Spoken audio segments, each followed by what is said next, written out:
Nice. Yeah. What you're hearing are the sounds of people everywhere putting on Bombas socks, underwear, and T-shirts made from absurdly soft materials that feel like plush clouds.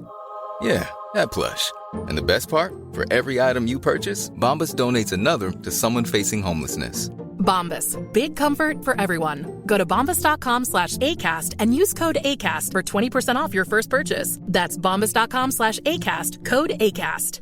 Hey, I'm Ryan Reynolds. At Mint Mobile, we like to do the opposite of what Big Wireless does. They charge you a lot, we charge you a little. So naturally, when they announced they'd be raising their prices due to inflation, we decided to deflate our prices due to not hating you. That's right. We're cutting the price of Mint Unlimited from $30 a month to just $15 a month. Give it a try at mintmobile.com/switch. $45 up front for 3 months plus taxes and fees. Promo rate for new customers for limited time. Unlimited more than 40 gigabytes per month slows. Full terms at mintmobile.com. Millions of people have lost weight with personalized plans from Noom. Like Evan, who can't stand salads and still lost 50 pounds. Salads generally for most people are the easy button, right? For me, that wasn't an option. I never really was a salad guy. That's just not who I am. But Noom worked for me. Get your personalized plan today at Noom.com. Real Noom user compensated to provide their story. In 4 weeks, the typical Noom user can expect to lose 1 to 2 pounds per week. Individual results may vary.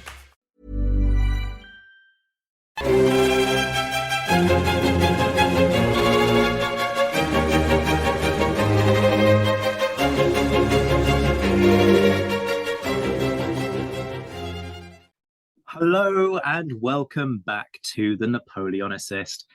If you didn't hear the smile in my voice, hear it now, folks, because this is an episode that I have hotly anticipated and hugely look forward to for a heck of a long time.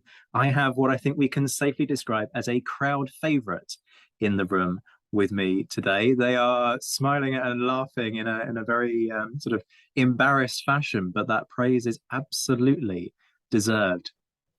I'm joined by the author of The Magisterial, The Napoleonic Wars, A Global History, published by Oxford University Press, Confronting Napoleon Volume 1 and 2, published by Helium, the Professor of History at Louisiana State University in Shreveport, and Ruth Herring Noel Endowed Chair for the Curatorship of the James Smith Noel Collection. Yes, folks, at long last it's happened. We have the mighty Alexander Mikaberidze for a standalone interview on the topic that you've all been waiting for. That brilliant biography of Kutuzov has dropped. You can get it right now. I'm going to stick a link in the show description. Go buy it. It's subtitled A Life in War and Peace because, let's be honest, we're not going to get through this without having quite a discussion about Tolstoy along the way. Alex, welcome to your first standalone episode. Apologies it's taken so long. How are you doing? Wow. First of all, your listeners should know that I'm burning out here. I'm blushing. Thank you so much for overly generous introduction. I'm delighted to be back. I love our first discussion, and it is truly a treat to be invited back. I guess I did something right. Did something right, he says, with books like that and his contributions to previous episodes. This guy, humble on top of everything else. His ears are absolutely burning from the Yes, they are. You know what? I'm not even sorry. Praise where it's deserved and all of that. We're gonna dive straight in. Because we need to. Let's be honest, we've got a lot to cover. We're going to start with popular perception, I think, because we sort of alluded to this, I think, a little while back when we were talking about Russian commanders. When it comes to Kutuzov, I struggle to shake this sort of chicken at Borodino image. I have that almost Brian Cox-esque figure in my mind, and I think that's probably because Brian Cox played Kutuzov in the BBC version of War and Peace fairly recently. So what would you say is the common perception of the guy? Because this is something that's changed as well, I gather. And people sort of tried to, particularly when it comes to Kutuzov, they've tried to manipulate him depending on political agenda. And it's been fascinating to read up on this.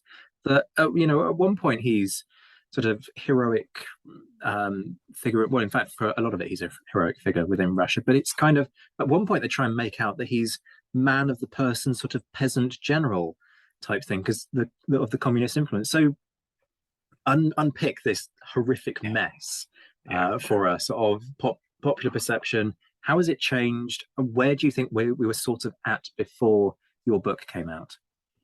Thank you so much. I love Brian Cox's performance as Kutuzov.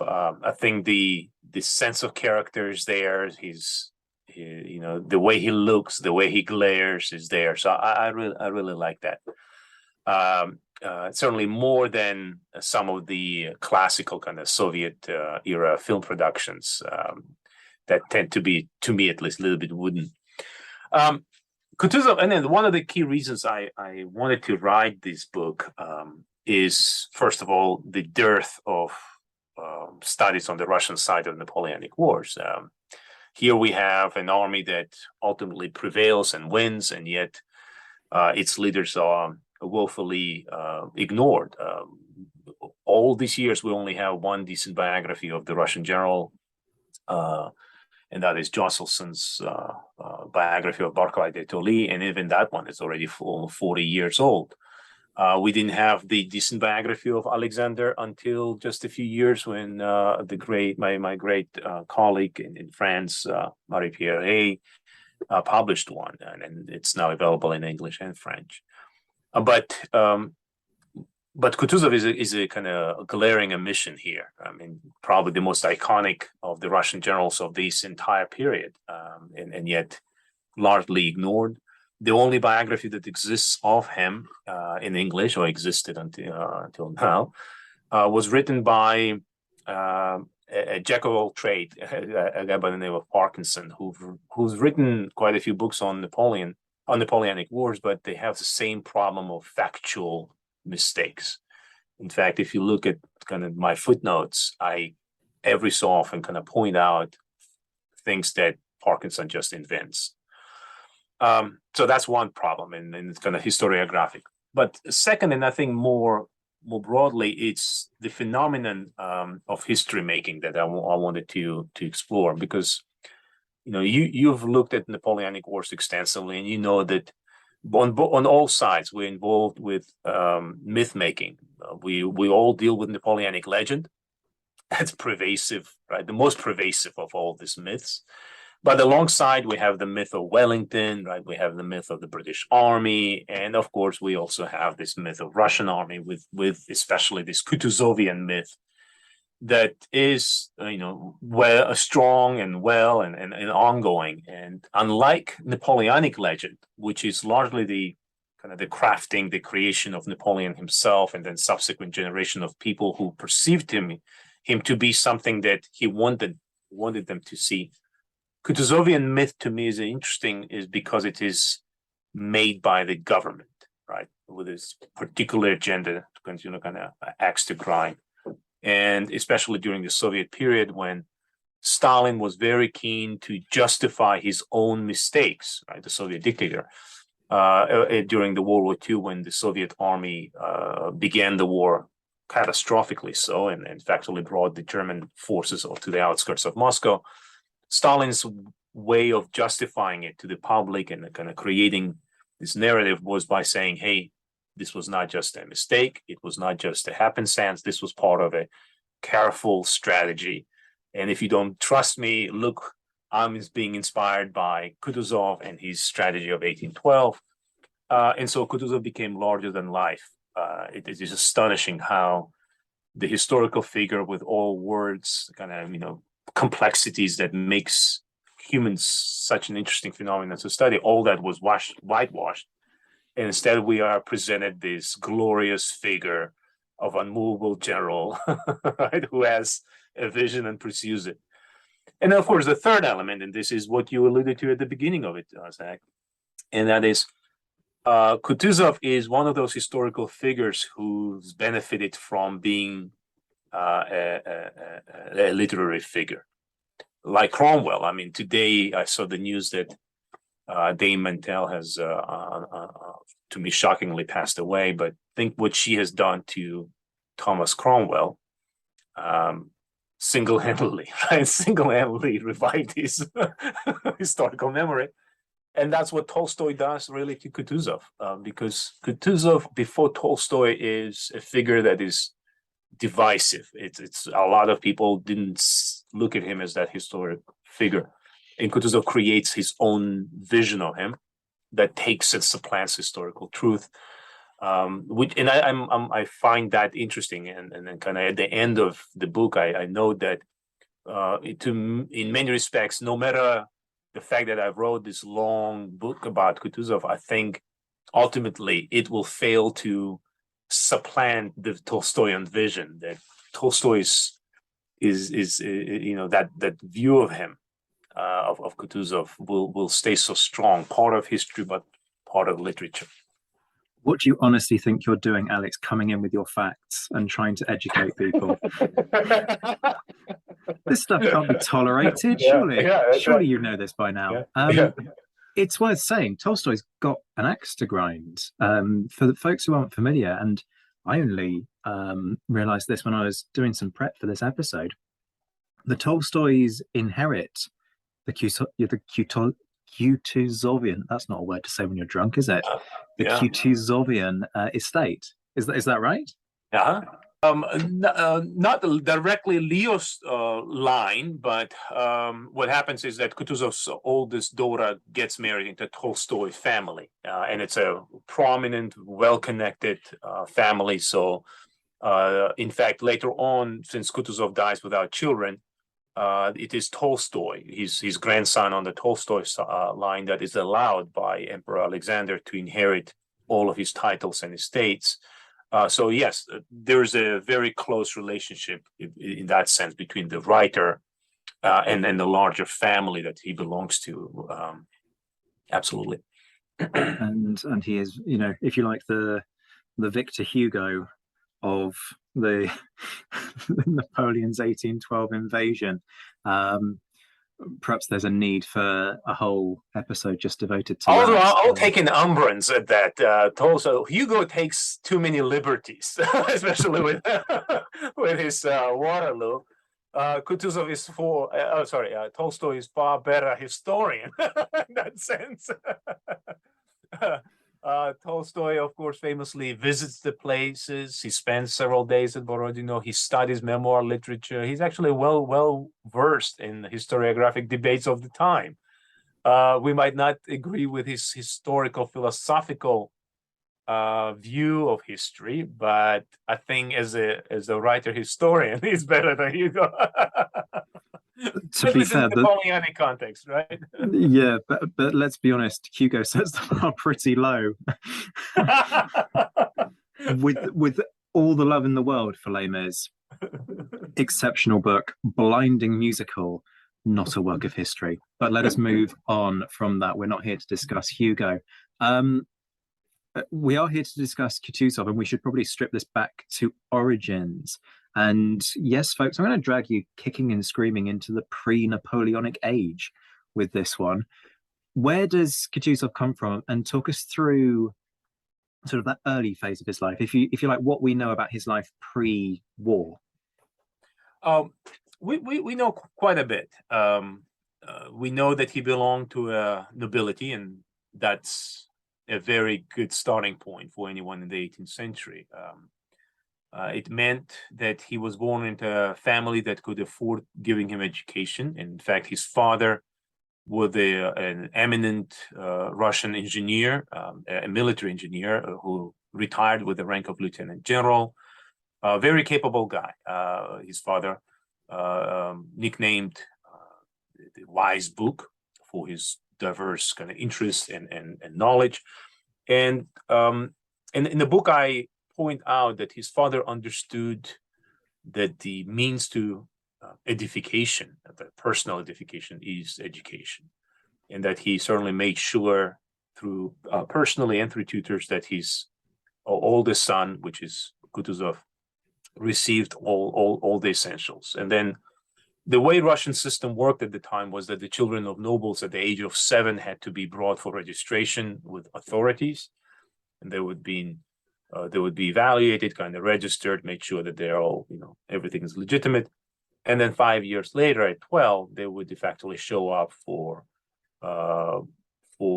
if they wanted to get into the military educational institution. And that's the path Kutuzov follows. At the age of 12, he's enrolled in a very good school. In that sense, I kind of follow the trajectory. I think I find similarities with Napoleon's, right? Also, born into a noble family, but more of a, middling family. Comes from provinces, right? His father, in both cases, fathers play a very important role in making sure that the kids get education. And then they get into the school and receive decent military education. Kutuzov distinguished himself early on. I mean, he's accepted to school at the age of 12. When they test him, he shows great skill in math, engineering, and other subjects. So he's actually allowed to tutor younger cadets, which is a testament, I think, to his maturity and skill. And then he finishes school instead of 3 years that were usually required. He does it in less than 2. Again, another comparison to Napoleon, who also does a similar thing. And then right off the batch, when he finishes in 1762, he starts his career as an aide-de-camp to a senior member of the royal family. So also a kind of nice starting point. A young guy, right? He's in 1762. He's barely 15. To start a career as an adjutant to a general is a good position. But of course, 1762 is a crucial moment in Russian history. That's the time when 7 Years' War is raging. Empress Elizabeth has just died in the start of the year. The new emperor, Peter III, is erratic, Russophile, right? Rubs a lot of people wrong way. And 6 months later, in July of 1762, he has an accident, right? And his wife, Catherine, inherits power. And so Kutuzov lives through all of this. In fact, what is interesting to me is that as a young age, at this just 15 years old, he's involved in one of the great initiatives that Catherine came up with at the start of her reign, and that is kind of larger reform of the empire, which she entrusted to a legislative commission. And Kutuzov is part of that legislative commission in supporting the secretarial capacity. So he navigates the hallways of power as a young kid. But that also didn't work out. And so by 1767, he's going to shipped off to an army. And he starts a career that will span 5 decades.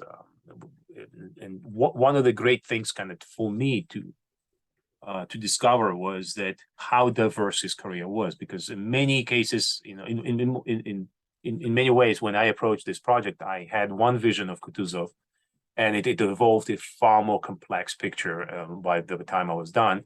One of the things that really impressed me is the fact that he was involved in almost every branch of the Russian army and did so quite well. To give you kind of an idea, so he starts his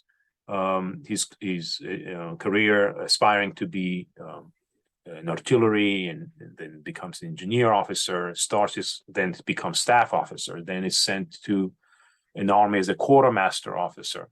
Quickly shows his skill, so he's given the task of organizing from scratch and leading infantry units, grenadier units, then becomes the man who lays the foundation for light infantry service in Russia.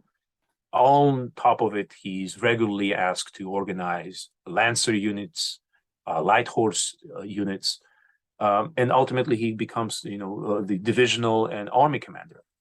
To me, and in all the years that I've studied, I still struggle to find another officer who's gone through so many career kind of twists and changes, and who's been involved in all of these branches, in all of these different varieties, like Kutuzov did. Yeah, that's quite remarkable and really quite unusual as well, to have that kind of breadth of service and understanding. Yeah, usually, like Wellington or Napoleon, right? They stay in the same branch, Exactly. in artillery or infantry. infantry. It's even within infantry. Usually, it's a regular infantry, and rarely dabbling with grenadiers, light Jagger, and all that. It partly it's a reflection of the problems that Russian army is facing, and the fundamental problem is the lack of officers. It's a problem that they still deal with, right, to the present day. Problem of having well-educated, experienced men willing to do the job, and Kutuzov consistently is the one who, when asked to do something, does it and does it well. So, talk me through his character a bit more then, because what's coming across is a hugely competent individual. It certainly sounds as though he's a highly professional individual as well. In terms of his approach as a commander, what's he like? He is as a professional man, he is demanding, very holds people accountable, and you see that on many occasions. Both, for example, at Austerlitz, right? We know that Kutuzov was commander, at least formal commander in chief of the Allied armies at Austerlitz, was blamed for it, even though in the book I'm arguing that it's well worth reconsidering his role.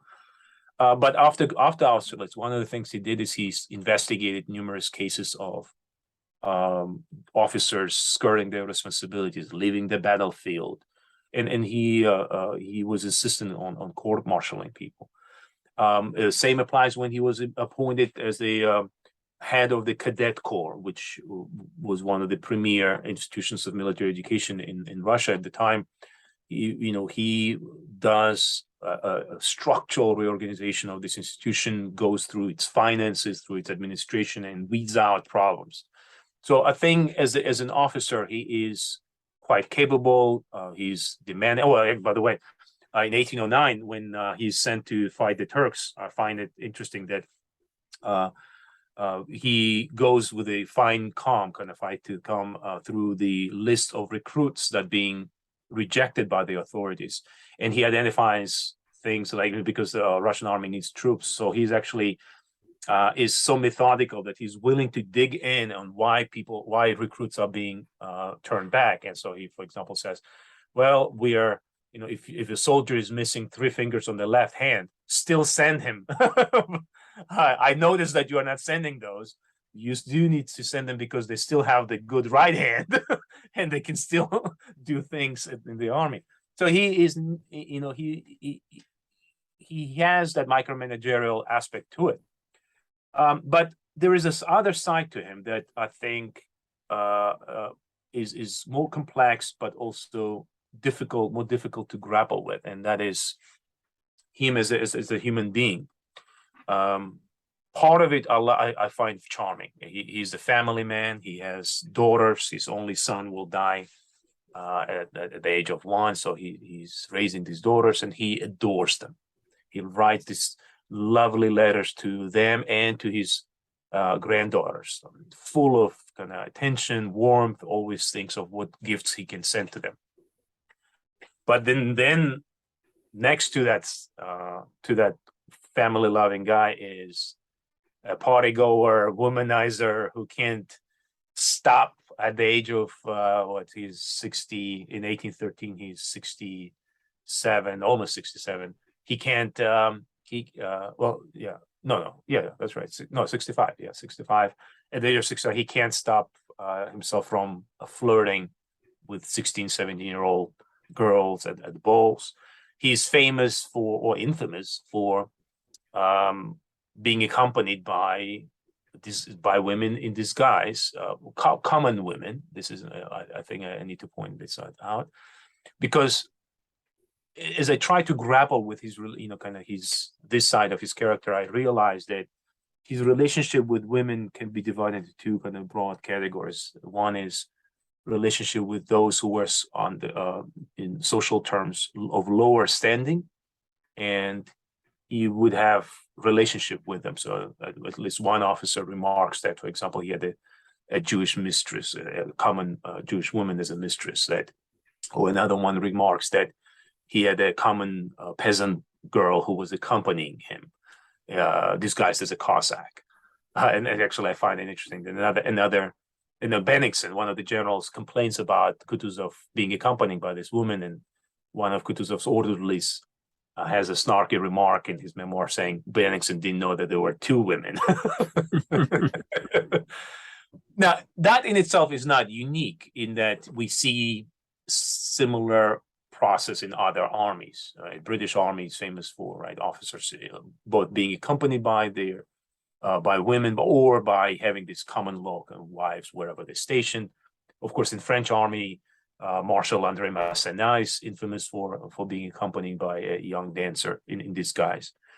It's the Kutuzov's, I think, relationship in 1809, 1810 in the Nubian Principalities, what is today Romania, that is most scandalous, where he's accused of kidnapping a young girl, just 14 years old, from a husband, and effectively having her as a mistress.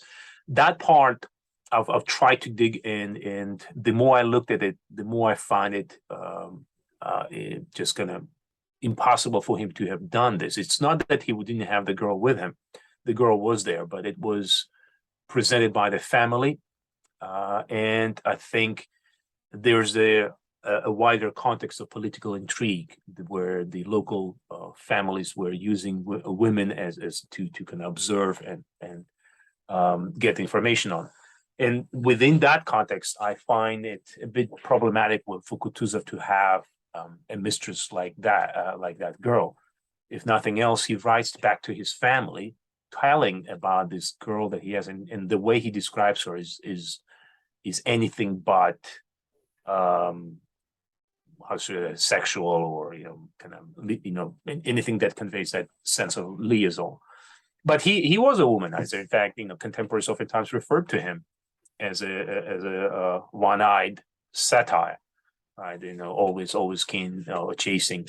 I find also interesting that his wife, they had this very kind of open relationship, because Kutuzov was gone for so long that his wife also was chasing young men. And there's this wonderful memoir that by a great officer of the Russian army, Waldemar Lowenstern, who describes the scene when Kutuzov's wife asks him to come over for a lunch, and he comes over there and he realizes he was the only man there, and it's Kutuzov's wife and her friends sitting there, and he says they were all ogling me, like looking at me askance. And then he figured out that she was actually telling his friends that he was her lover, and Waldemar doesn't appreciate this because he's still unmarried. He still is. he needs to think of his own standing, and he confronts her after the lunch. He says, please don't do this thing anymore. And she said, yeah, but she continues to invite him to these luncheons. It's this weird dynamic.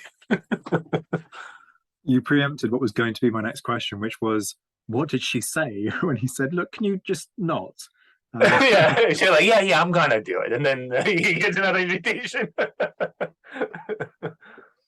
Just to rewind a little bit, firstly, for those who are wondering, well, okay, so common woman, why is that scandalous for Kutuzov to be associating and having relationships with these women? If folks aren't already familiar, your status was seen as pretty key. And so if you were having a relationship with somebody who was of a lower social status to you, actually in the context of the British Army, you could be prosecuted for un-officer-like conduct because you were muddying the water in terms of those social distinctions at a time when leadership was associated with class. And there was this perception that if you were born into a certain tier of society, you were born with a certain set of abilities and values. And therefore, they had this perception that the upper classes were born to lead. That was their God-given role on earth. So to be muddying those waters would have been hugely scandalous. But I'm curious about what you're saying about him as somebody who's kind of a hard taskmaster. He expects the best, and he moves across a number of different departments and gets stuck in. And the trouble with getting stuck in is that you tend to rub people up the wrong way. So does he end up becoming unpopular within certain circles because of this inclination to check that everything is being done just so. He does, and he does. I think his unpopularity stemmed from two factors. So one, as you pointed out, the fact that he can be a straight shooter and asking people for accountability, and that certainly displeased some. But to kind of echo or to go back to your earlier question about his character, and to underscore the complexity of this man, there is a second side to him that I think created more ill wishers for him, and that is he's a psychopath. He is a person who is very eager to kind of position himself favorably with those who are of higher social or political standing. And because of that, he's frequently accused of being a courtier. Like, in fact, at least one person accused of being like courtesan, right? That he's willing to do whatever it takes to position himself in a position of power. And I think the most egregious example of this happens when Kutuzov comes back from his embassy to Ottoman Empire, which again underscores this remarkable career he had. Here's a military man who is sent on a diplomatic mission to one of the key capitals, right, of Europe, and he spends a year at the Ottoman Sultan's court. He develops great connections there, and then comes back to St. Petersburg, and he discovers that by the time he returns, that Empress Catherine has a new lover, this young stud, Platon Zubov. Arrogant guy. I love one of the contemporaries said that Zubov didn't have necessarily good education, but he had this ability to read the book, memorize passages, and then pass those passages as his own. So there was this awkwardness when people will recognize that what he was saying actually was written by somebody else, but no one wanted to confront him. Zubov has this knack for because he's lover to the empress. Of course, people are kind of coming to see him for favors and things, and he keeps these people waiting in the reception area, and then he's occasionally struts out in nothing but kind of early PJs, and in a kind of be this stark nakedness for people to enjoy. Well, the reason I'm mentioning this is that because Kutuzov scandalized himself by trying to ingratiate himself to Platon Zubov by going there early in the morning to his house, brewing coffee. Right? Turkish coffee is all the rage at this time, and Kutuzov prided on being the best coffee brewer since he spent a year there. And he would serve this coffee to Zubov in his bed. And to that scene of an eminent general, a battle-hardened general, nobleman, a Russian nobleman from an aristocratic background, humbly standing there brewing the damn coffee and then serving to this time server, was something that scandalized contemporaries. And Pushkin famously says that one of the symbols of emasculation of the Russian nobles was, quote, Kutuzov's coffee maker, as that symbol of downfall, right, of once this warrior elite to the level of being coffee brewers for the young lovers of the empress. And I think that's something is what makes Kutuzov less palatable, and certainly to me, I find that part of his, a sacrificing part of him, quite hard. Whenever he's away from the power, he's willing to make decisions, hard decisions. But whenever he's faced to the representatives of the power, especially to the Tsar, you see that kind of switch when he becomes rather subservient. Does that kind of end up working against him? Because court politics can turn on a knife edge, can't it? And you can be in favor one moment and then out of it the next. So does that come back to bite him in the longer term? Um, Ultimately, no. In fact, that's I think what people marveled about him. There is a wonderful quote from one of the memoirs that where actually an officer who knew him well. He says, whomever Kutuzov suspected of being a rival, right? That Kutuzov, quote, undermined him so imperceptibly as a woodworm devouring his chosen piece of tree. And that image kind of stuck in my head. Kutuzov is a woodworm that slowly digs right through the timber. He was renowned for being suave, for being very refined, for being that classical courtier. And there is another kind of quote from another officer who says that Kutuzov did not just speak, and this is a quote, he did not just speak, but rather he played with his tongue like another Mozart or Rossini. He enchanted listeners. And that when I read that part, I really wanted to be in that salon or somewhere where Kutuzov would do that, right? What it was like. I wanted to see a man who could play with tongue like Mozart. I want to be there. And I think another kind of one of my favorites about Kutuzov was, it comes from a French officer, a rather famous one, Langeron, who later commands Russian corps against Napoleon, right? Marches all the way to Paris. But Langeron famously says that Kutuzov was always surrounded by, quote, veritable harem of women and men. And he adds, his tent was invariably full of joy and merrymaking. That's where you want to be, Zach. I want to ask you this. Was Wellington this fun? No, it was not. I can emphatically say that now. Wellington I don't think wouldn't even mind. Napoleon was this fun. This is true. Wellington would share his table with you, but the mood at that table would be completely dependent on what the latest news was. There wouldn't have been, wild parties under Wellington's. Well, sure, occasionally you get parties, but it's more the officer corps that have the reputation for the wild parties. Certainly not the generals. And with Wellington, it always reminds me of that description of his laugh. That it sounded like a horse. Something. I need to remember the precise description of it, but it was an unusual laugh that contemporaries remarked about. Yeah, like a horse braying, I think it is. It's something that's right. Yeah. But look at Wellington, you can kind of see it, read his letters, and you can kind of hear it. It doesn't kind of come as a particular surprise. Certainly didn't come to me as a particular surprise when I read about that.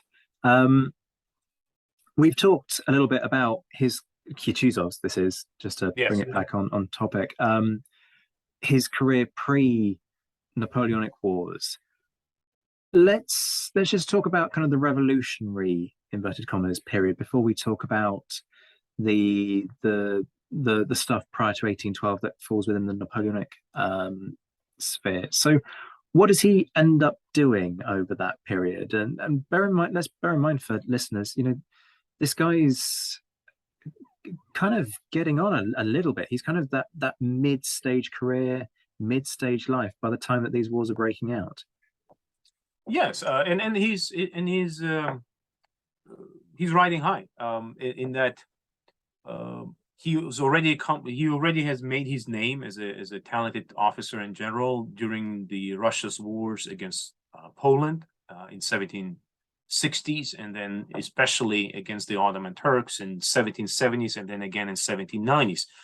By 1791, when revolution is already underway in France and it's about to threaten the rest of Europe, Kutuzov is considered one of the best general officers in the Russian army. He's just distinguished himself in the decisive victory over Turks at Machin in what is today, I guess, Romania.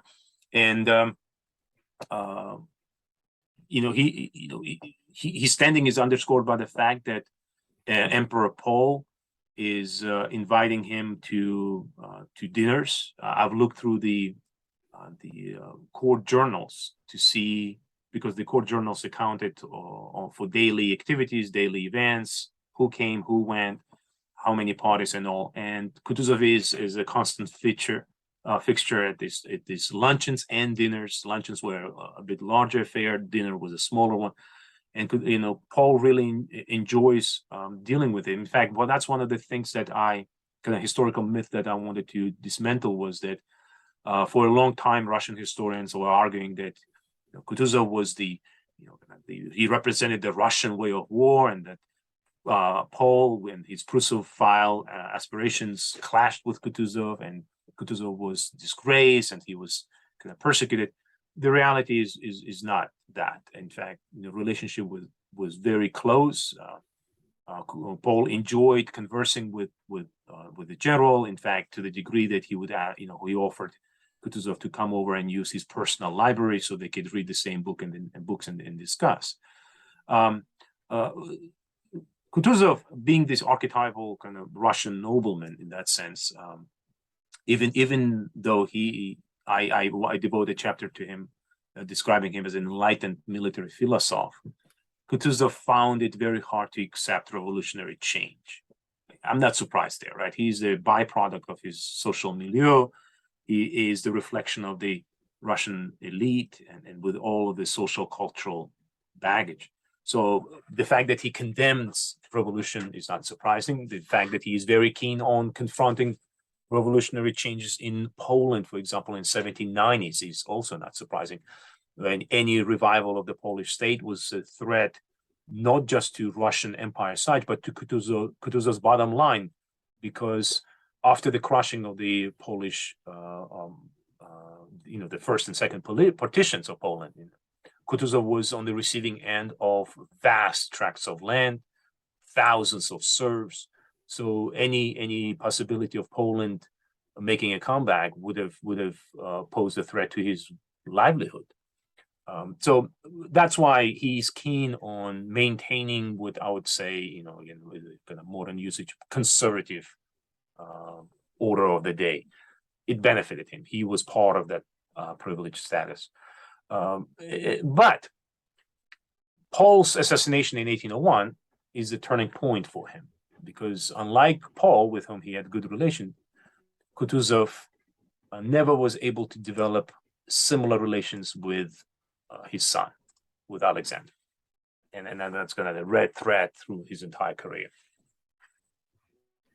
Is there a sense of ideological motivation then behind his career at any point, or is this more about duty? Well, I suppose in one sense, duty is a form of ideological motivation, but is there any kind of sense of a particular zeal behind what he's doing because of that sense of being invested in the fabric of Russian society? Yeah, I think so. You feel it in his orders, in his letters, in his correspondence. You feel this kind of, again, conservative streak, and that it will be more surprising to if he hadn't won. Mm-hmm. Of course, he's a devout Christian, an Orthodox Christian. That faith certainly permeates many of the things he does. Maybe not the women part and the merrymaking part, but the rest of it, it is. And he certainly looked at the revolution as it was unfolding in France as a profound threat, especially in 1792, 93, 94. He's in Ottoman Empire, where he's competing with the French embassy, with French diplomats, to contain the spread of what he derisively referred to as Jacobinism, right? These radical ideas of equality and all. But having said that, I do want to point one thing. When Kutuzov confronts Napoleon in 1812, and he's winning, right, in the second half of the 1812 campaign, I see him also as a very pragmatic man, because I devote the last couple of chapters of the book showing that in many respects Kutuzov is keen on letting Napoleon leave Russia relatively unscathed, because he looks down the road towards a larger strategic, I would even say geopolitical consequences of this failed campaign in Russia. And what Kutuzov is worried profoundly is that Napoleon's downfall, collapse of the Napoleonic Empire, will be ultimately a source of new period of turmoil, new period of restructuring, reorganization, and that ultimately it will not be of benefit to Russia, but will be of benefit to Britain. And here, time and again, he responds to this urgent request for kind of to attack Napoleon, or to bring the army to bear on the remnants of the Grand Army, by saying that this is not in our interests, that we already defeated Napoleon, we already inflicted serious harm on him. His total collapse is not what we want, and that shows, I think, his ability to distance from this ideological maybe perspective and look at the practical side of things. That's fascinating. We were going to leave the 1812 campaign to a little later, but I've got to follow up on that. That's just too much of a juicy worm on a hook that you've dangled in front of me there. So planning can go out the window. We have to ask, how is that received amongst others within court, by Tsar Alexander? Because everybody's got their own world views here. There's a lot of emotion in the air, bearing in mind what the country has experienced following Napoleon's invasion. So this idea of restraint probably doesn't fall particularly well on certain ears. Yeah, absolutely. In fact, I would even say not just certain, but most ears. And I think this is where you see Kutuzov, the courtier, Kutuzov, the politician, being at the right place at the right moment, because he's not the only one that who advocates this policy. Most famously, his predecessor as a commander of the Russian army has done so. Of course, Barclay de Tolly is the man in question. The Russian strategy of retreat, the Russian strategy of avoidance of the battle and not giving Napoleon what he wants, and that is the decisive engagement, is the reflection of Barclay de Tolly's conviction that the war that they need to fight against Napoleon should be asymmetrical, should be protracted, should be far longer duration than what Napoleon or the Russian government wants. But we also know that Barclay de Tolly was ousted, effectively removed from power, because of the vast public and military resistance to his policy. And Kutuzov knows that, absolutely, right? He follows all of this. And so what he does is, therefore, he plays a double game. Publicly, he talks about the need to confront Napoleon. Publicly, he wants to, assure the public that if he, when he takes charge, he will fight and make stand and do all the things to protect the Russian cities and villages. But then when he actually gets to the army, what do we see is his kind of slow, methodical retreat. His decision to give up Moscow, to me, is a masterstroke, a strategic masterstroke, for which Barclay de Tolly, I think, would have been shot, would have been killed. He would have been, I cannot even imagine what would have happened to Barclay if he had dared, while commander-in-chief, to suggest that or done that. And yet Kutuzov did it, and the public actually went along with him, because, again, that perception of him, of a true Russian, of a nobleman, and everything that he has done to assure the public of that image is brilliant.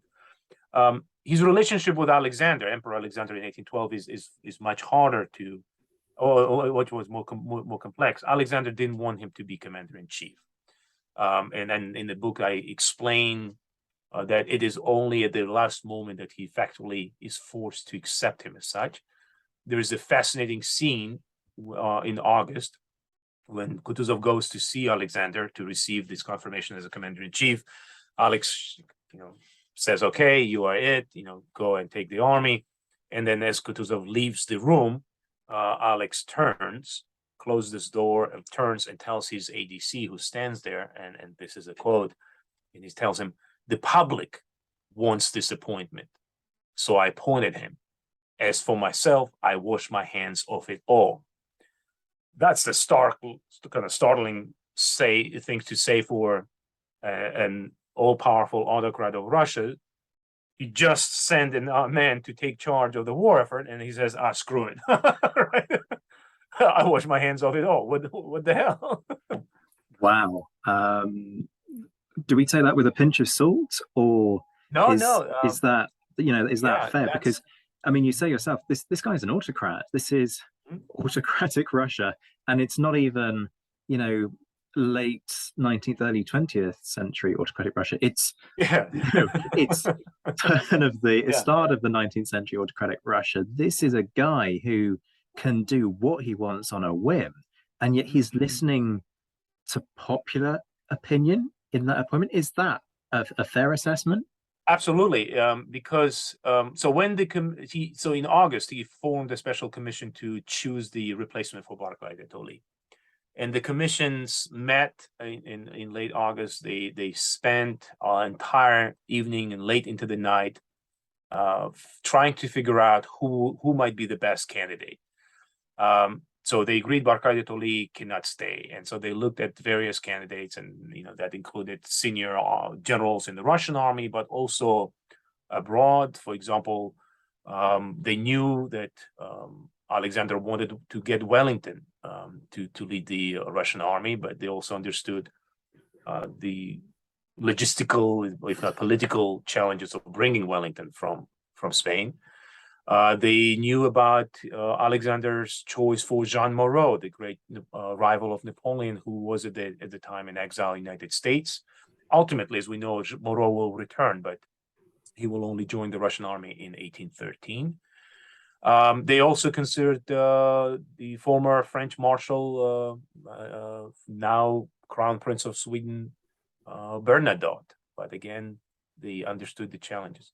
So ultimately, effectively, what they do is they go through a list and kind of strike everyone out. And literally the last one, all right, is Kutuzov. And they can't avoid him, or they can't just simply ignore him, because he is the most senior active general in the Russian army.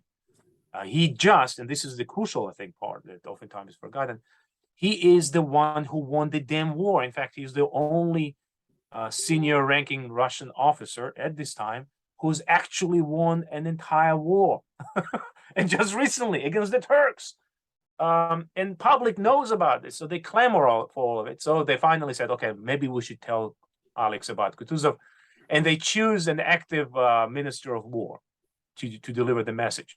And I love this description where one Alexander's personal ADC stands at the office of the emperor, and he sees this guy come over. The guy named Gorchakov, this active minister of war. And so he asks, hey, what's going on? And Gorchakov tells him this quote, I have a terrible task to perform. And the ADC is like, what's going on? And so he tells, well, imagine my position where I have to make the all-powerful autocrat, as you pointed out, do something that he doesn't want to do. And so the ADC is like, ooh, this is going to be good. So he stands there, waits, and there's this long kind of rumbling behind the door. And then the door opens, and the ADC describes this minister coming out, and he says, his face, this is a quote, his face was red as if on fire. And so, of course, the ADC runs over and says, what's going on? And the minister kind of catches the breath, and he then tells what happened. And he says, imagine, and this is, I love that part when he said, imagine of the audaciousness of what we have just done. We flat out told His Majesty that people wanted Kutuzov, and that's the only appropriate way for him to act, is to give people what he wants. Oh, man, I love that part. To have been a fly on that wall. Wow. It's actually, you couldn't get away with that with certain individuals, not just in Russian history, in history in general. That's staggering. So I imagine Alex was stewing over all of this. I'm not surprised that when he actually met with him, he's like, damn it, they made me do it. Right? Wow. I'm still stunned by this. We we'll come back to 1812 because we were kind of doing a thing of kind of building through his career. And before we talk about the strategies deployed in 1812, which is what I really want to get onto next, we need to talk about the context of those strategies, which is, of course, to look at that Napoleonic phase of the French Revolutionary Napoleonic Wars. And you alluded to this earlier, that nominally he's in command at Austerlitz. As Jimmy Chen made a rather amusing comment that always sticks with me. He says that effectively Napoleon was facing morons at Austerlitz, which is harsh, but there's a kernel of truth in there somewhere. I'll let our listeners decide quite how big that grain of truth is for themselves. So how much does he learn? And this sounds like a dumb question, but it shouldn't be a given that just because you fight Napoleon, you therefore learn what does and doesn't work when facing him. So how much does he learn from that experience, and how much of that impacts on what he later does during the 1812 campaign? To echo what Jimmy said, I think we will use that famous expression of lions led by morons. Right? I think that's appropriate for 1805. Russian soldiers performed well.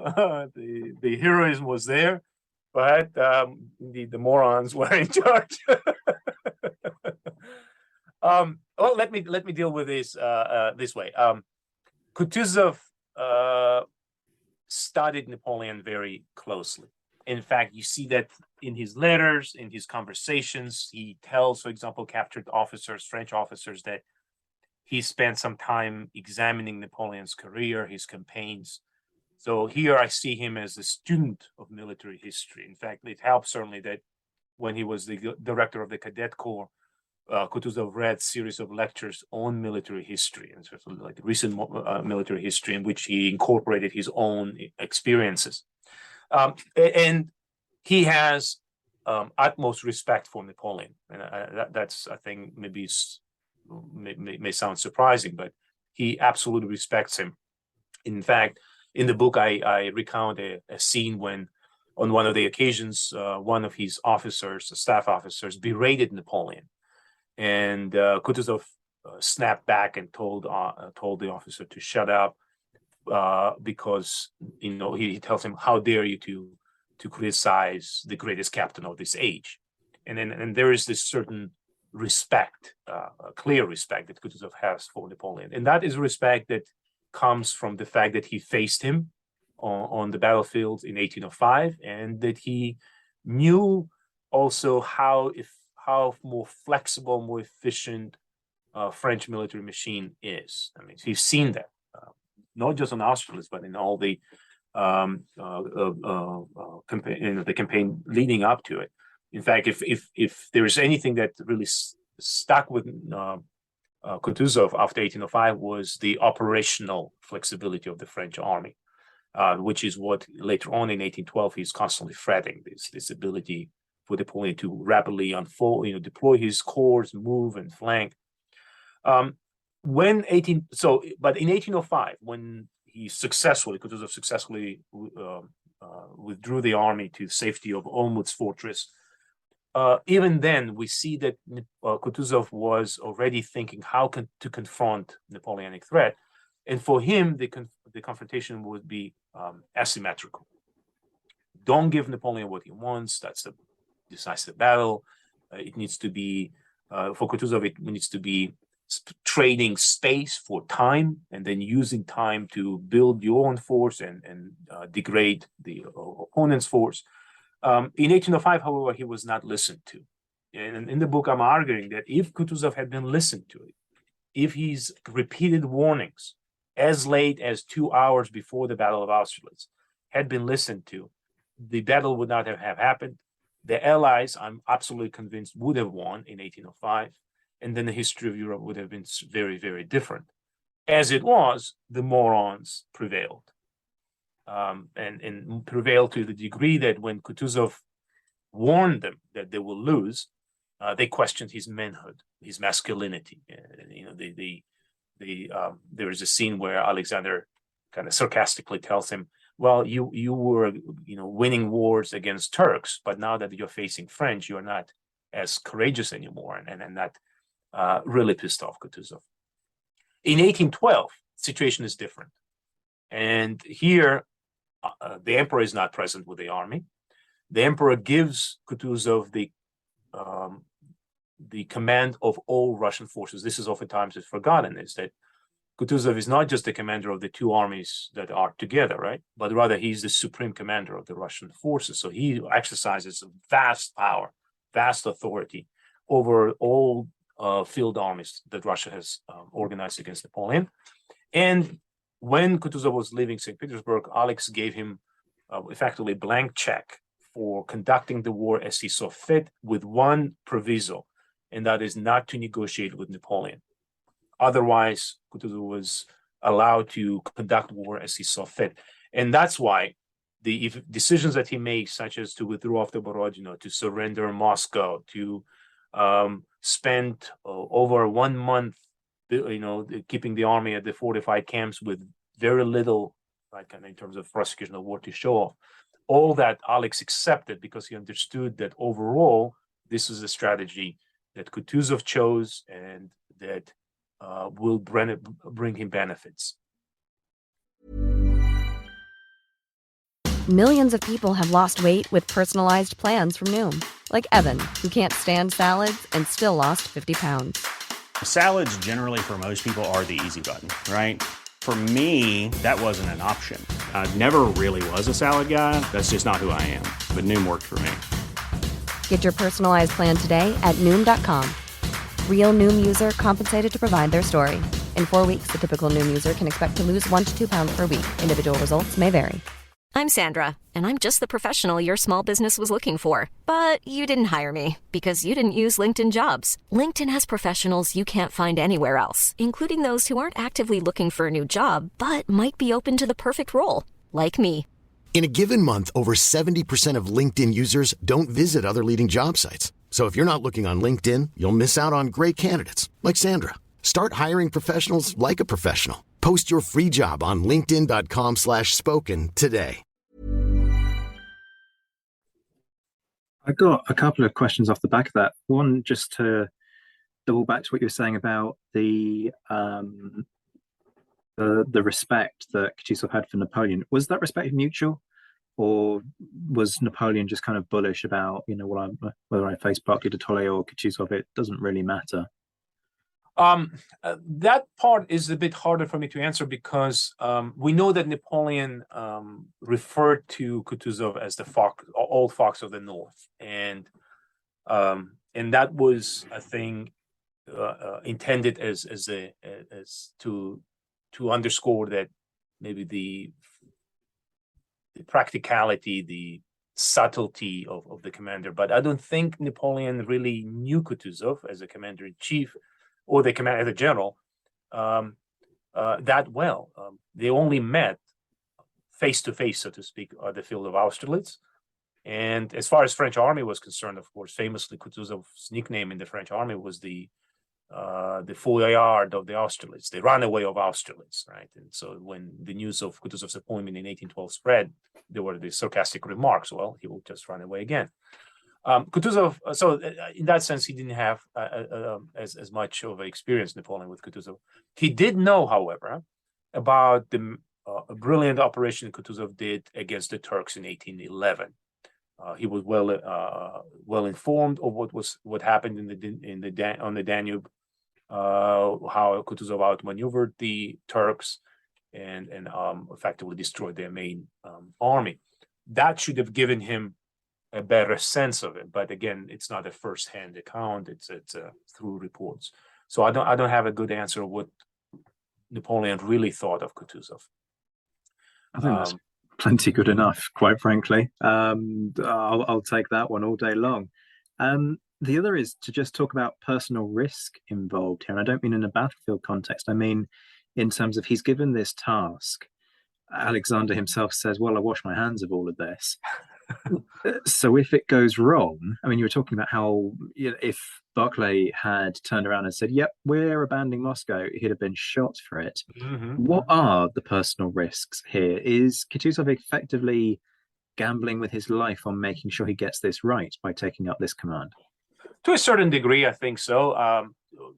First thing is that he's in a bad health, and that health will ultimately kind of claim his life. So going on this campaign, he understood that this will be a mammoth undertaking, and he's just gone through a year-long campaign against the Turks, and he haven't had a chance to recover from that. So he understands that there's a risk. He also understands, especially on the eve of on the surrender of Moscow, how dangerous the situation is in the Russian army, how vocal grumbling is among the troops. But he is banking on that his ability to lead. He's banking on that vision, on that image that he so carefully kind of maintained in the army as a good Russian, son of Russia, aristocratic, thoroughly orthodox man who will make sure that the enemy is ultimately defeated. I think this is where Barclay de Tolly lacks the charisma. He lacks the reputation. He lacks the authenticity, so to speak, in the eyes of the Russian society. And Kutuzov has all of it. There is a wonderful passage in the memoirs I'm translating. I've translated the 1812 part, but I'm translating the 1813 part now by a Russian artilleryman, Ilya Radozhitsky, and he says that only Kutuzov, the true son of Russia, raised on the on her breast milk, that's the kind of lovely expression, could surrender Moscow and live. And I agree with it in that. With that perception, it's essentially what allows Kutuzov to do this profound decision, right, and then stay in power and lead, was the reputation and the public image that was associated with him. He's not necessarily the most brilliant military commander the Russian army has at this time, but in terms of his personality, social standing, political connections, and his willingness to ignore vociferous criticism that he's subjected to and just keep doing what he believes is right, that made him unique. Let me add one more point. Of course, all of this, as you said, is unpopular, and Alexander repeatedly is asked to remove him from power, and that is in September, October, November of 1812. But Alexander is facing two things. One, he doesn't want to make a decision that will be unpopular in terms of public opinion, and two, as a way of kind of removing himself from possible backlash, is by consulting a council, a state council made up of senior officers and political leaders who consistently protect Kutuzov, and by saying that yes, it is not. He might not be doing something that is, glorious and exciting. There's no outright battles won, but what he's doing is right. And you see that from these discussions in the council, where every time an issue is raised of removing Kutuzov, the council says, no, give him more time, give him time. But that then goes back to Kutuzov's ability to cultivate and maintain this relationship, that unlike Barclay, he has these connections, right? He's part of that wider social network, and that he's able then to pull on these connections to ensure that he stays in power. For Barclay, there is I think there's a famous kind of passage in one of the letters, which talks about Barclay having nothing to himself. He comes from a Livonian nobility, but personally he's not wealthy. He doesn't have these good connections. And I think one of the contemporaries says that if he was fired, right, if he was just fired from the military, and he would die on the pile of shit, because he has nothing else to his name. And that passage stuck to my stuck in my head. because it goes to the tragedy, I think, of this man, or at least in 1812, tragedy of Barclay de Tolly, what he wanted to accomplish and was unable to do, and then what Kutuzov did. At least the good news is that ultimately Barclay de Tolly leads the army to Paris, comes back a prince, comes back field marshal. He is the second only, after Kutuzov, a man to have the highest set of Russian orders. And I think that is a due tribute to what he had endured in 1812. Which leads us on to one of the biggest questions that you can ask in, frankly, Napoleonic history. Well, one of the biggest, perhaps not quite the biggest. When it comes to Napoleonic history, that the campaign, the strategy, granted, it's not all, as we've discussed. It's not all Kutuzov. It is begun by Barclay. Is it the right one? And I know that sounds like an incredibly dumb question. My listeners will be screaming at me. What the hell are you talking about? Of course it was the right one. They won in the end. but that's not obvious when you're doing that. All you know, if you're Barclay, if you're Kutuzov, in 1812, is the usual way of fighting Napoleon, the usual way we would fight a campaign of confronting, frontal assaults, all the rest of it. It doesn't work against this guy because we've tried it. Everybody's tried it and it's gone wrong. And so this sense of, particularly for Kutuzov, kind of fight the enemy almost where they aren't. Yes, okay, there are exceptions to that, barring Napoleon's attempt to strike south, forcing him, kind of shepherding him almost back into the land that had been ravaged by the Grande Armée on its advance to Moscow. It is an exception to that. But generally speaking, the focus is, don't fight unless you've absolutely, utterly got to, and all of the risks that's entailed. And there's always this question, and we talk a lot about Napoleon and the losses of the Grande Armée, and yes, they are catastrophic, no question. But the losses aren't much better for the Russians. Certainly a bit better, but not much better. And I think that's often forgotten. We emphasize the loss of the Grande Armée to the detriment of the Russian forces. Is it the right strategy, or is there this sense that actually something else could have been achieved, perhaps more effectively, in a shorter space of time and with less suffering for the Russian people, the Russian army, had a different course of action been taken? That's a hard question to ask, and I think, you're right that, for example, when Kutuzov leaves the great camp at Tarutino in October, he has about 120,000 men, and by December, he has less than 40,000. So that's a massive attrition that he suffers. And yes, most of them will get back into ranks in 1813, but in that span, the army was almost literally melting away. The strategy, it's not just Barclay de Tolly who thinks that something different needs to be taken. It's a group of officers, senior officers in the Ministry of War that are paying very close attention to it. And what they do is, and that will be closer to your heart, is they're studying in detail what Wellington has done in Spain and Portugal. Because by summer of 1812, Wellington is quite successful, right? He's repelled repeated French invasions of Portugal. He's inflicted major defeats on the French. He's about to inflict a new one at Salamanca.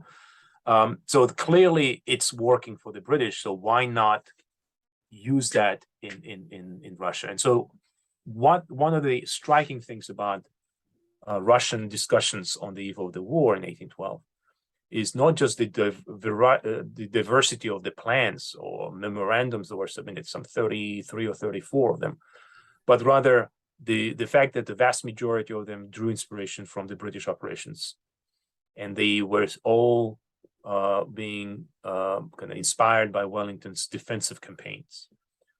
Even Scharnhorst, right, the great Prussian reformer, when he writes to the Tsar, and he has a significant sway over the Tsar, Scharnhorst famously urges him to wage defensive war like Wellington.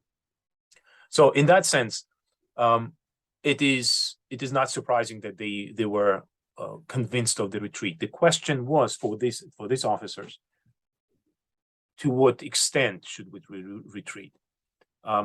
Some of them wanted to retreat to the Western Dvina and there regroup. So Fool's strategy, which has been lambasted for the past 200 years, I think is not fully understood, because the actual plan, the written down version of it, was never found. So we don't even know exactly what Fool intended. I found in one of the Prussian memoirs a rather interesting reference where Fool envisioned, the war in two stages, and retreating to Drissa camp on Dvina was just a kind of first stage of it. So anyways, this plan is not as simplistic as we sometimes portray it to.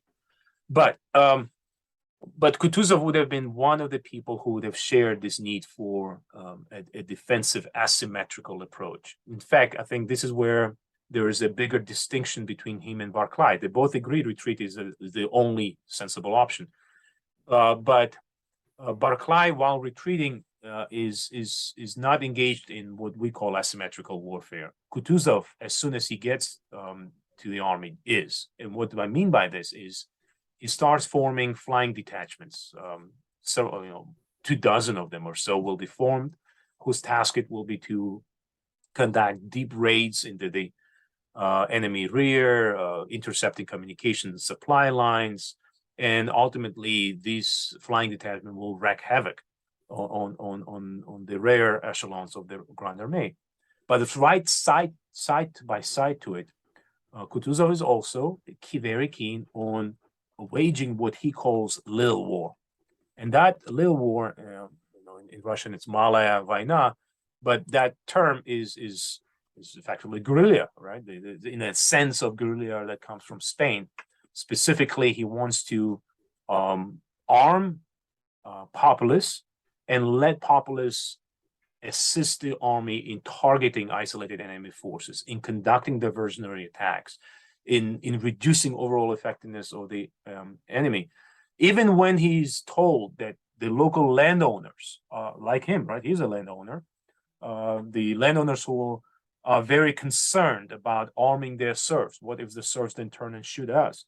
Kutuzov says that's a minor issue. In fact, during the war, when you do have occasions of peasant unrest against the landowners, Kutuzov diverts troops to crush those kind of areas of unrest, while arming or allowing the peasants to arm in others and then continue to target. And that kind of multi-pronged approach where retreat, flying detachments, conducting this little war, all are aimed to create a larger strategy that is a strategy of attrition, strategy of exhaustion. And we see Kutuzov admitting that multiple times during the campaign, while this war is fought. In October, for example, Napoleon sends, famously, he sends his envoy, Lauriston, to Kutuzov to negotiate, right? But one of the reasons for the negotiation is Napoleon's complaints that the way Russians are fighting is against the law, against this unwritten laws of war. And he's particularly upset about this little war, this popular violence. And Kutuzov listens to this and effectively tells Lauriston, I don't even understand what you're complaining about. This is the war. You'll have to deal with it. And he says, well, I don't have a control of the people. I mean, they're upset. They're going to take arms. They're going to fight back. What do you want me to do? Tell them not to fight back? But of course, we know that behind the scenes, he's actively encouraging this. So I'm particularly interested in, kind of find that interesting. And then on another occasion, when he talks to a captured general, French general, he tells him that he was surprised how all the little tricks that he used against Napoleon all worked. And what he means here is exactly this: it's gonna, resorting to different manifestations of war or military operations in order to sap the resources of Napoleon. And in that conversation, Kutuzov then says that you really didn't have you really couldn't have won, he tells this French officer, because I was ready to continue to retreat and give space, land, territory, in exchange for time for as long as I needed. He says, I was ready to retreat for 500 leagues. 500 leagues is a huge distance, and still be capable, be still ready to surrender more land.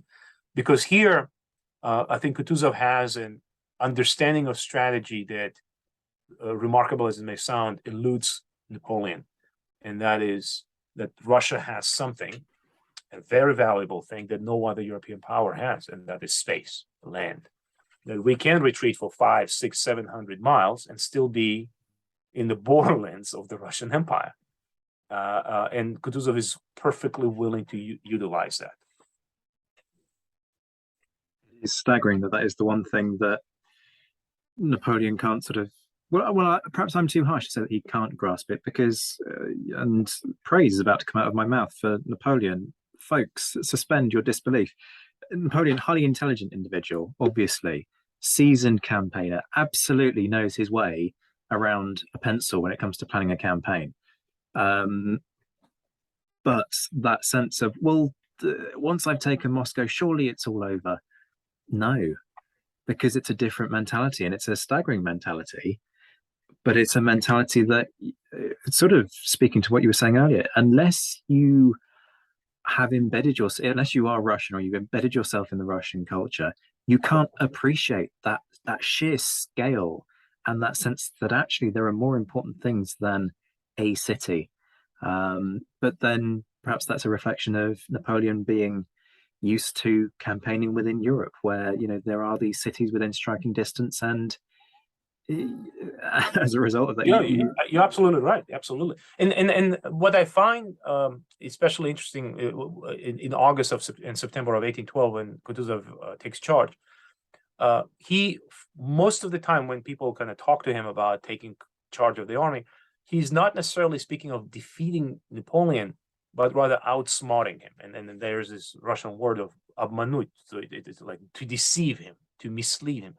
And what he meant here is that is on a larger strategic level, to deceive him, to outsmart him.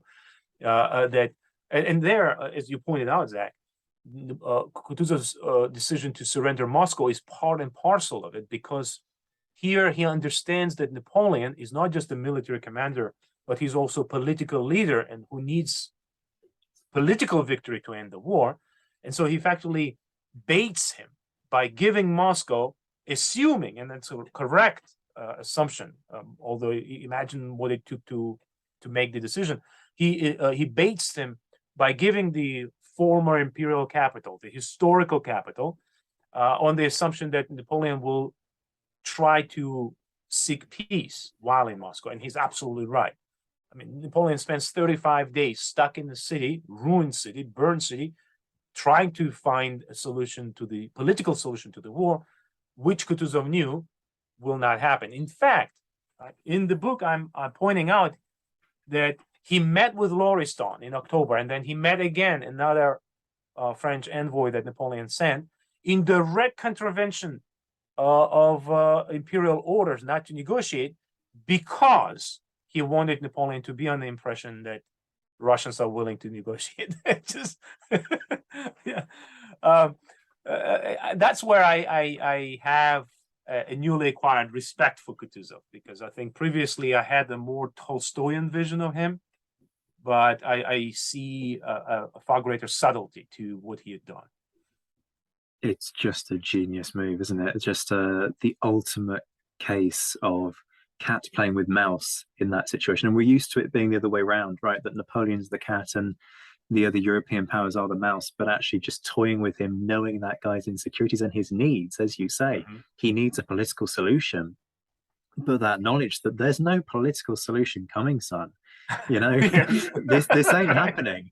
But I'm not going to tell you that. I'm going to make you sit there and wait and suffer for it in the longer term. Just so clever. There's one other thing about strategy that I do want to ask, and I'm conscious of time and the fact that we could sit here and talk all night about this happily, but you're a busy individual and you've got a life to be getting on with. So are you, my friend. So are you.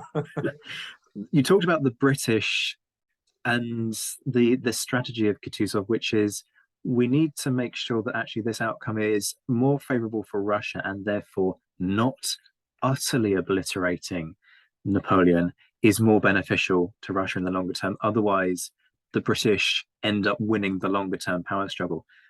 Do the British know about that plan? Obviously, everybody's got their spies everywhere, but nominally the two powers are allies.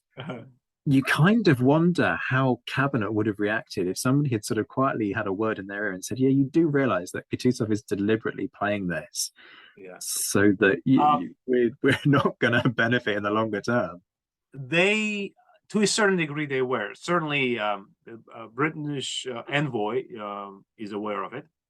And he knows it because there is a British commissioner to the Russian army, Sir Wilson, Robert Wilson, who is absolutely savaging when it comes to Kutuzov. I mean, I've read his letters and I've read his journal, and he's just gleeful every time something happens to Kutuzov. In 1813, when Kutuzov gets sick, he has this sarcastic remark like, "That's very opportunistic, like getting sick right before the battle." And even later, when Kutuzov dies, it's Wilson who says, damn it, he died very opportunely for his fame. He didn't have to be defeated by Kutuzov. But the reason why Wilson is so sarcastic about it all is because he had to deal with Kutuzov through October, November, December of 1812, and it was a very unpleasant experience for him. Every time Wilson urged Kutuzov to commit larger share of army in battle, and that would be at Maloya-Slavets in October, at Vyazma in November, then 2 weeks later at Krasny, Kutuzov brushed him off, says no. And his excuse would be twofold. One, Kutuzov will say that we are losing a lot of men. We've, sick, wounded,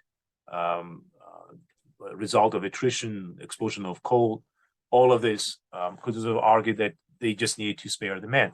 But two, and this is where on several occasions Kutuzov rather forcefully expresses himself, he tells Wilson directly, flat out, that you are a British officer. What you want is a British interest. I have, he says, no interest to sacrifice a single Russian soldier to achieve goals of a foreign power. And he tells him that he doesn't see Napoleon's fall as fulfilling Russian interests because he already at this stage, Kutuzov sees that Britain as an economic powerhouse, that the collapse of the Napoleonic Empire will open up many elements of Europe or many parts of Europe to that economic dominance, and he has no interest in seeing that. And there is a fascinating discussion Kutuzov has with Bennigsen. Bennigsen is a Russian general, but of course he was born and raised in Hanover, and we all know the connection between Hanover and Britain. And when Bennigsen confronted Kutuzov about this kind of not committing enough force to destroy Napoleon, Kutuzov famously snaps back to him and says, we will never come to an agreement. You are Hanoverian and you're thinking only of English benefit. While to me, and there's this wonderful quote, Kutuzov says, while to me, if that island sinks to the bottom of the sea, I wouldn't even shed a tear. Ouch. Ouch indeed. And so that's where he remains kind of true to his strategy. Now, I got a problem, of course, with this strategy is that because of this strategy, Napoleon escapes at Berezina.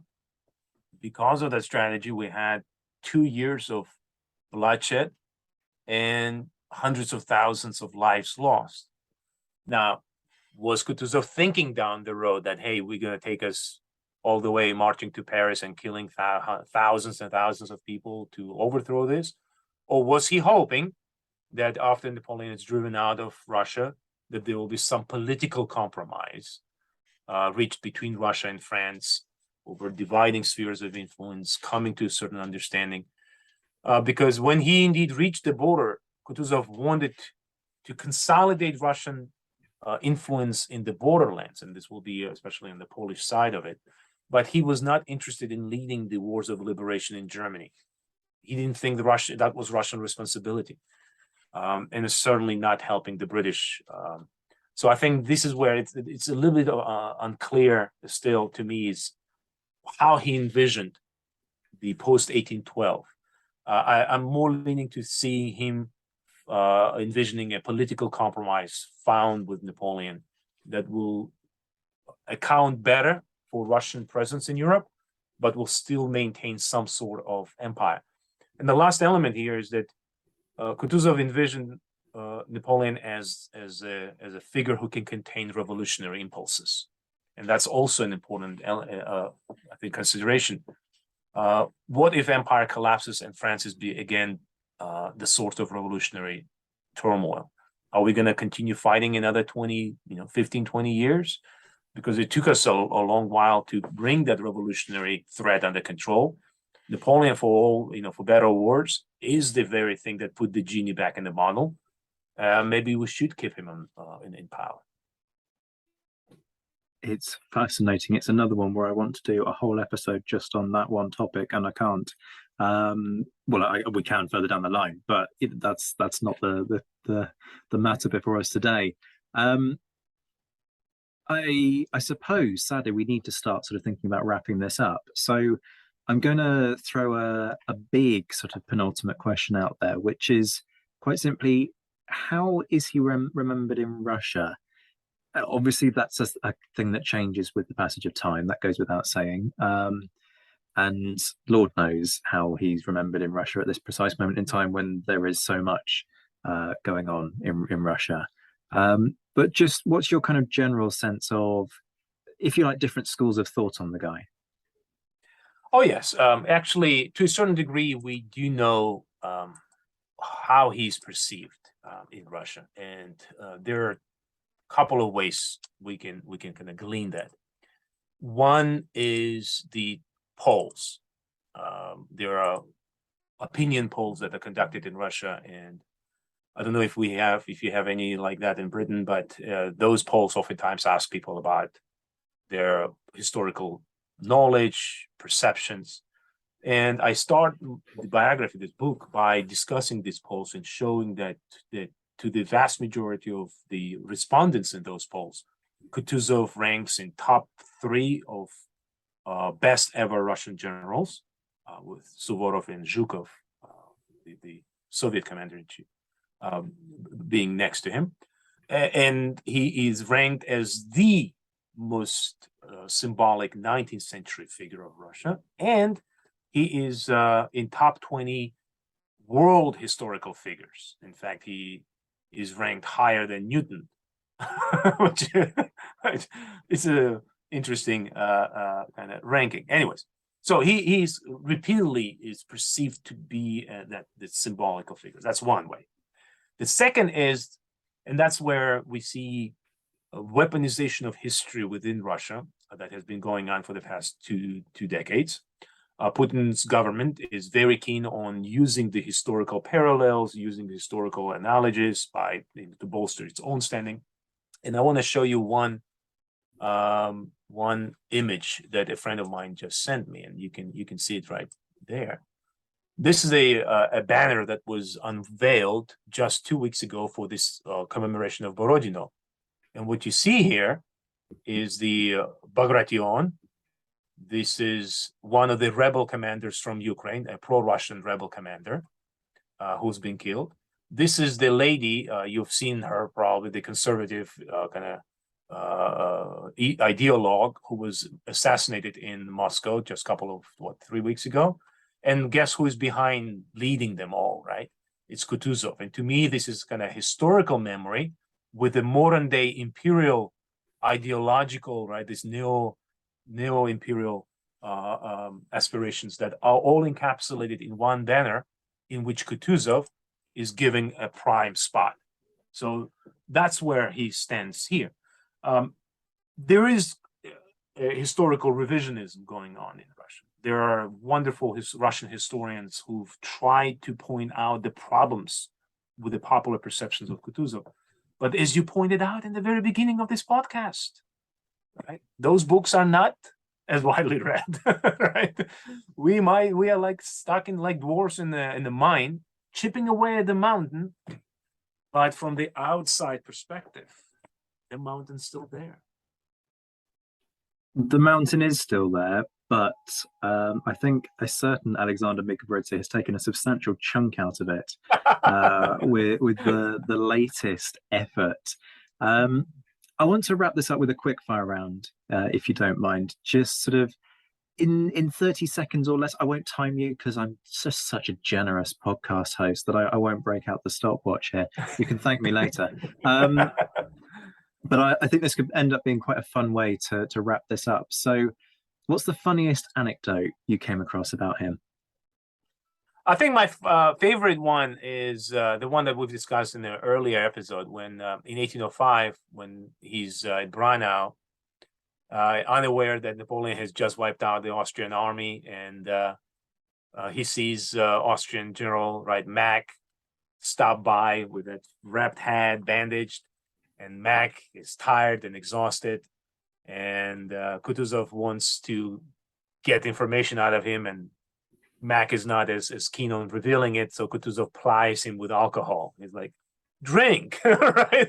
Oh, and here's the second one, and please tell me more. And Mack gets relaxed. He's kind of chucks it down. The alcohol his tongue loosens up, and he starts talking more freely, and he reveals rather sensitive information, which Kutuzov gets more excited, so he gives him more drinks. And then right next stands an Austrian officer who is mimicking, is gesticulating to Mack to shut up. Shut up! You're talking too much. And I think that kind of encapsulates Kutuzov's subtlety and also his willingness to merrymaking, right? To drink while extracting information. A Russian general who can drink another commander under the table. Quite an asset. What was his biggest failing then? His biggest failing, maybe at a character. I think that the lack of the maybe morals fiber on many occasions, his willingness to debase himself, to brew that infamous coffee and serve it to the Empress's lover. I think those are among his biggest failings. I would also, with the proviso, maybe with the reservation, also say that his unwillingness to bring an end to the war in 1812 by defeating Napoleon, understandable as it may sound, part of it to me, I think is overall a failure because it prolonged the war for 2 more years. And I think one more is that in that context, his willingness to shift blame on others, especially what he did to his fellow commander Chichagov, who was ultimately blamed for letting Napoleon out when Kutuzov certainly bears the fault for it. Also kind of goes to that list of failings. What about his most significant success? 1812, the first, the August to, I guess, November of it, when he was the figure most needed. He was the right figure at the right time, at the right place. As I pointed out, he brought the elements that were needed to have maybe not the most brilliant and imaginative commander-in-chief, but certainly the one who could see the political, strategic, operational strategy and then pursue it irrespective of what was said about him, irrespective of the vociferous criticisms that he was subjected to, because he believed that ultimately that was the right way to do it. And finally, what do you think Kutuzov would have considered to have been his most important legacy? Napoleon's defeat in Russia, I think, by far, because as I note in the book and in the beginning of it, it is hard for us maybe to understand what this war meant to the generation of the Russians living in the 19th century. This is really the conflict that allows Russia to find its quotation historical mission, right? This sense of what are we for? What's our destiny? What's our place in world history? And it is in the wake of this defeat, and especially with the Russian armies bringing the strategy all the way to fruition in 1814, that Russia emerges as the great power. Right? Until now, it is a power, but not necessarily the one that other great powers listen to or certainly take into consideration its needs. But after 1815, Russian empire is there, and it has proven its worth. It's proven its ability to project its power very forcefully. So, and Kutuzov is part of it. In fact, one of my favorite illustrations in the book is a miniature that I found at an auction, which shows three individuals on this little miniature, and it's right here. And you see Kutuzov, Wellington, and Blucher. And the inscription on it says, "What was begun by Russian commander in 1812 was completed by the victors of Belle Alliance in 1815." And I think that's where he would have certainly would have agreed with that. Is that the ball started rolling in 1812, and Kutuzov gave a big nudge to it. Alex, it's been a spectacular 100 minutes of interviewing without any break, just full throttle from start to finish. It was absolutely worth the wait. Folks, if you're not inspired by that passion, I've got nothing else to offer you. I'm really sorry. The man has tired me out, and all I've had to do is ask the questions. Let's be honest. Listen, the book is only half the length of War and Peace. That's there you go. You get all the good stuff in half the length. So surely it's a given that you've got to buy it, people. So Kutuzov, A Life in War and Peace, it's available from Oxford University Press. It's one of those University Press books that's at a reasonable price. So don't think, oh, University Press, therefore I can't afford it. No, you can afford it. And what you can also afford is The Napoleonic Wars, A Global History, which I am ashamed to say it took me a while to pick that thing up and start reading it. And having started to do so, once you do, you absolutely understand what all the fuss is about. All right? People, go buy both of them from Oxford University Press website. Whilst you're on a roll, if you're fortunate enough to have the funds to do so, Confronting Napoleon Volumes 1 and 2 were published by hellion.co.uk. Go have a look at those. You can kind of tell I'm a bit of a fan. So it's been an utter joy, Alex. Thank you so much for your time. Please come back at some point soon. We could easily do a whole Russia series. We'll see where we go on that.